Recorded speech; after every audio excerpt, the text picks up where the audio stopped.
Los Angeles Angels versus Philadelphia Phillies. The Los Angeles Angels, 48-49, and the Philadelphia Phillies, 55-42, will close out their three-game series of interleague play on Sunday. The first game of the set was played on Friday with the Angels winning 6-5. The Phillies bounced back with a 9-5 win on Saturday. Los Angeles will start Jose Soriano, 3.90 ERA, with Philadelphia sending out Ranger Suarez, 2.15 ERA. The Los Angeles Angels opened the second half of the season with a win on Friday. The Angels had to come from behind on the road as they trailed 4-1 to start the game, but stormed back to win 6-5. They are 8 games behind the Astros for first in the AL West and 4 games out of the final wildcard spot. In Friday's game, Taylor Ward hit a 2-run home run late to provide the Angels with the winning runs. Ward has been the top power hitter for Los Angeles this season, as he leads the team with 23 home runs and 69 RBIs. He batted 4th in the lineup on Friday and is in his 8th season with the team, nearing his career high for home runs that he set last season with 25. Mike Trout had 2 hits in Friday's win. The longtime outfielder has moved to the DH spot for the majority of the season and has added 17 home runs, 42 RBIs, and is batting 241 thousandths from the 3rd spot in the order. Zach Neto has the best batting average on the team at .280. The shortstop has been batting leadoff and has contributed 15 home runs and 34 RBIs so far. Jose Soriano will make his 21st start of the season as a 26-year-old right-hander. He has a 6-7 record, but the Angels have dropped 3 of his last 4 starts overall. His ERA is 3.90 to go with 98 strikeouts and 55 walks. In his last start, Soriano pitched 5 innings, giving up just 1 earned run in a loss to the Diamondbacks. The Philadelphia Phillies responded to Friday's loss by winning on Saturday to even the series coming into Sunday's rubber match. The big bats were out, as both Kyle Schwarber and Bryce Harper hit home runs in the Saturday night win. The Phillies hold a minor lead in the NL East, as they are 1.5 games ahead of the Mets, but have a comfortable lead on the rest of the division. The Phils did receive some bad news recently, as Alec Bohm was sent to the IL with a fractured rib. This came from an earlier game where he was hit by a pitch. He was replaced by Otto Kemp at 3rd on Saturday. The Phillies still have plenty of power, as Kyle Schwarber hit a grand slam on Saturday and is tied for 4th in the MLB with 32 home runs. He has 74 RBI and is batting .251 from the 2nd spot in the lineup as their DH. Bryce Harper hit his 13th home run of the season last time out and is now up to 41 RBI while hitting .272 at the plate. Ranger Suarez will make his 14th start of the season as a 29-year-old left-hander. He has a 7-3 record with the team winning in 2 of his last 3 starts. His ERA is way down at 2.15, and he has 78 strikeouts against 22 walks. In his last start, Suarez gave up 3 earned runs in 6.2 innings in a loss to the Padres, though he still showed solid command throughout the outing. Playing the under after laying the 1.5 runs with the favorite takes a special spot, and that is what we have here. Ranger Suarez has been dominating the competition recently. He has a 2.15 ERA with over 80 innings pitched and allowed 1 or fewer runs in 4 of his last 5 starts. Suarez is going up against the Los Angeles offense that has not shown much power outside of Ward and Trout. Even with that, Trout is not the same player he was years ago, and Philly is taking a hit as they need to find a replacement for Alec Bohm at 3rd. This will be a low-scoring game, and it may be decided by just a single key inning. You would have to lay at least -168 to take the Phillies on the money line at publishing time. Given that steep price, laying the extra run is the play here. Ranger Suarez is secretly having an excellent season on the mound. He would be in more conversations for awards if he had started 20 games so far, but he has only been out there 13 times for the Phillies.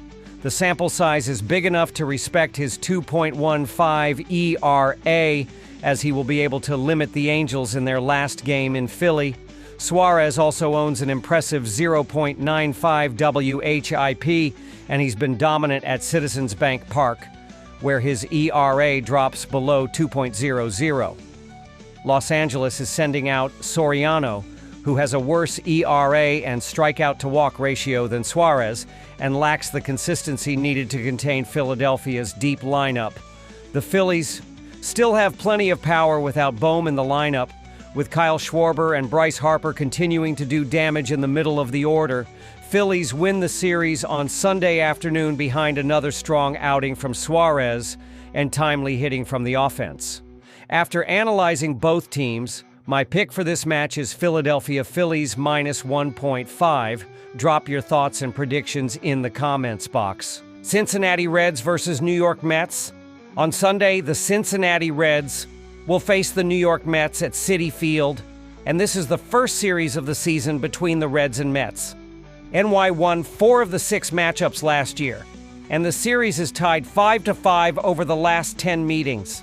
The under was 5-4-1 in those 10 games. Cincinnati 51-47 SU, 52-46 RL, and 40-55-3 OU won 2 of 3 against Colorado in its previous series. The Reds are 5-5 in their last 10 games. The under was 7-1. Since he will start lefty Andrew Abbott tomorrow against the Mets. In his previous outing, 7.2 innings pitched win versus Miami, the 26-year-old surrendered 1 run on 6 hits with 5 strikeouts. He is 8-1 with a 2.07 ERA and 1.08 WHIP in 16 starts this year, including 4-0 with a 2.18 ERA and 0.87 WHIP. On the road, 7 starts. Abbott's ability to limit base runners and work deep into games has made him a steady force in the Reds' rotation, especially in high-pressure road environments. Veteran manager Terry Francona took over in Cincinnati this season, heading a budding team featuring a solid starting rotation and a superstar talent in 23-year-old shortstop Ellie De La Cruz. With Andrew Abbott joined by Brady Singer, Hunter Green, Nick Martinez, and Nick Lodolo, the Reds have a nice mix of starting arms that blend power, experience, and upside. The lineup has been productive, scoring 4.55 runs per game, including 4.7 on the road, and showing the ability to rally late in contests. They've also improved their plate discipline, drawing more walks and extending at-bats. The Reds finished the first half of the season 3 games over, 500, and have displayed resilience in tight matchups, winning several one-run games. Their improved bullpen and overall team speed have made them dangerous, both at the plate and on the base paths, giving Francona plenty of flexibility to play an aggressive brand of baseball. New York, 55-43 SU, 48-50 RL, and 44-51-3 OU, won 2 of 3 against Kansas City in its previous series. The Mets are 6-4 in their last 10 games. The over was 6-4. New York is starting southpaw David Peterson in Sunday's game against Cincinnati. In his last outing, the 29-year-old held Baltimore to 1 run and 4 hits in 7 innings. He is 6-4 with a 3.06 ERA and 1.24 WHIP in 18 starts this year, including 5-0 with a 2.11 ERA and 1.16 WHIP at Citi Field, 9 starts. Peterson has been especially dominant at home, showing improved command and limiting opponents to just a 210 batting average. His ability to generate soft contact and keep the ball in the park has been a major reason for his success. In fact, he's allowed only 2 home runs across 55.1 innings at Citi Field this season. With a high strikeout-to-walk ratio and a steadily rising ground ball rate, he gives the Mets a strong edge on the mound. The Mets were the talk of baseball in the offseason, stealing slugger Juan Soto from the crosstown rival Yankees with a 15-year, $765 million contract, the biggest in MLB history. The team also re-signed first baseman Pete Alonso, solidifying an already strong lineup. New York's bullpen is solid, 3.83 ERA, and the pitching staff has been reliable. 3.56 ERA, including 3.10 at home, making the Mets a challenging opponent for any team, with Francisco Lindor continuing to produce at a high level and Brandon Nimmo getting on base consistently from the leadoff spot. New York has the firepower to compete deep into October. The mix of veteran arms and promising young talent on the mound gives them the balance needed to navigate the long grind of the regular season and into the playoffs. The over cashed in the first matchup between these teams, and I expect a similar result on Sunday in Queens. Both lineups have fared well against tomorrow's starting pitchers, as the Reds hit .304 with a .406 WOBA against Peterson, while the Mets have a .375 BA and .422 WOBA against Abbott. Given that the advanced stats indicate Peterson has gotten better results than he should have this year, and I'm confident that at least one of these starting pitchers will have a subpar outing. Peterson's xERA and FIP are both significantly higher than his actual ERA, suggesting regression is likely coming soon, especially against a Reds lineup that has shown the ability to capitalize on left-handers. Meanwhile, Abbott's command has been shaky in recent outings, and he's had trouble going deep into games, which could expose a vulnerable Reds bullpen earlier than expected. The Mets' offense has been red-hot at home recently, especially in the middle innings, and that momentum could carry into another high-scoring affair. When combining the hitting matchups, pitcher profiles, and bullpen inconsistencies on both sides, there's every reason to expect another game where runs pile up early and often. After analyzing both teams, my pick for this match is Cincinnati Reds ML. Drop your thoughts and predictions in the comments box. Minnesota Twins versus Colorado Rockies. The 2025 Major League Baseball season continues Sunday, July 20th, with the Minnesota Twins taking on the Colorado Rockies in the interleague clash at Coors Field in Denver, Colorado. Minnesota and Colorado wrap up their three-game interleague series. The Rockies took the opener 6-4, while the middle game has been excluded from this preview. The Twins are surefire minus 230 favorites for Sunday's contest, while the total sits at 11.0 runs. The Minnesota Twins made a huge step backward last Friday. They fell 5 games behind the final wild card in the American League, following a 6-4 loss at Coors Field. Willie Castro slugged a 3-run homer, and Byron Buxton went 3 for 5 with a solo home run, but Chris Paddock fell apart and gave up 5 earned runs on 8 hits and 2 walks across 5 innings of work. At least the Twins' bullpen continued to pitch well, allowing 1 earned run through 3 innings. In 53 innings of work this month, the Twins' pen has accounted for a 3.06 ERA and 2.95 FIP.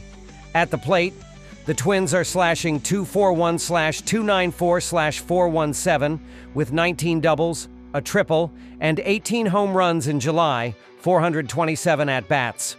Joe Ryan is expected to take the mound at Coors Field on Sunday afternoon. The 29-year-old right-hander carries a 9-4 record with a sharp 2.72 ERA and 0.91 WHIP in 18 starts and 1 relief appearance, 109.1 innings pitched. In 2025, he's only allowed 4 earned runs on 19 hits and 3 walks over his last 4 outings and 24 innings of work. Ryan is 1-0 with an 8.10 ERA in 2 career starts against the Rockies. He pitched at Coors Field once in 2023 and yielded 6 earned runs on 8 hits and a walk across 5 frames. The current Rockies are just 4 for 31 with 2 doubles against Ryan. The Colorado Rockies out-hit the Twins 13-10 in the opener and fully deserved to win. They jumped on Chris Paddock early, scoring 5 runs through the first 2 innings. Jordan Beck led the way, going 3 for 5 with a solo home run and an RBI triple, while Tyler Freeman sealed the victory with an RBI ground rule double. Kyle Freeland yielded just 1 earned run through 6 innings of work last Friday, but Jake Bird gave up 3 more in the top of the 7th.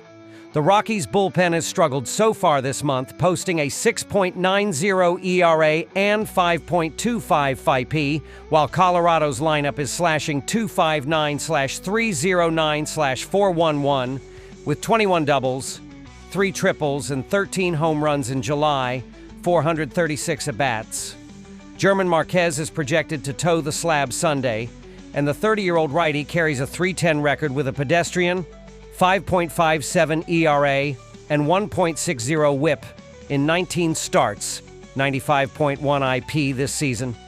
Over his last 4 starts, Marquez has allowed 15 runs, 9 earned, on 25 hits and 7 walks through 21.2 frames of work. Marquez is 2-0 with a 0.71 ERA in 2 career starts against the Twins, but he hasn't met Minnesota since 2022. The current Twins are 11 for 37 with a double and a home run against Marquez. These 2 lineups have struggled to hit the right-handed pitchers this month. The Twins hold a .659 OPS and 82 WRC+, while the Rockies sport a .679 OPS and 77 WRC+. Hereof, I will take the under. Joe Ryan is having a great season. Ryan just earned his first All-Star selection, and he's a much better pitcher than he was in 2023 when the Rockies shellacked him at Coors Field. He's improved his pitch mix and command, particularly relying more on his splitter to keep hitters off balance. I expect Ryan and the Twins' bullpen to make a difference, so give me Minnesota at the run line. As noted, I trust Joe Ryan to pitch well in this game. Hopefully, German Marquez will allow fewer than 6 runs, though you never know what can happen at Coors Field. Interestingly, 6 of the Rockies' last 9 home games have produced 10 or fewer runs in total, indicating some surprising restraint in what's typically a hitter-friendly environment. If Ryan can limit hard contact early and the Twins' offense gets going, they should be in good shape to control this one. German Marquez pitched well last time out, allowing 1 earned run on 5 hits and 3 walks across 6 innings in a no decision at the Cincinnati Reds. However, in his previous outing at home, Marquez gave up 6 earned runs on 11 hits and a walk through 6 frames in a 10-3 loss to the Chicago White Sox. Marquez has been charged with a loss in each of his previous 4 home starts, struggling with command and leaving too many pitches over the heart of the plate. His ERA at home continues to rise, and hitters are slashing well over .300 against him in those starts. Despite occasional flashes of his former ace-like form, the inconsistency, especially at Coors Field, has hurt his value and placed extra pressure on Colorado's bullpen and offense to overcome early deficits. After analyzing both teams, my pick for this match is Minnesota Twins -1.5. Drop your thoughts and predictions in the comments box. Detroit Tigers versus Texas Rangers. The Detroit Tigers face the Texas Rangers, with both teams looking to improve in the American League standings. The Tigers are 59-40 and have the best record in the American League, but they've lost 6 games in a row. The Rangers are 50-49, but 3 wins in a row have them in the middle of the wild card race ahead of the trade deadline. The Tigers are having a great season, but hope their elite pitching helps them snap out of their current skid. Tarik Skubal is arguably the best pitcher in the game, and he looks to build off a season where he's allowed only 30 runs in 121 innings pitched, while tossing 153 strikeouts.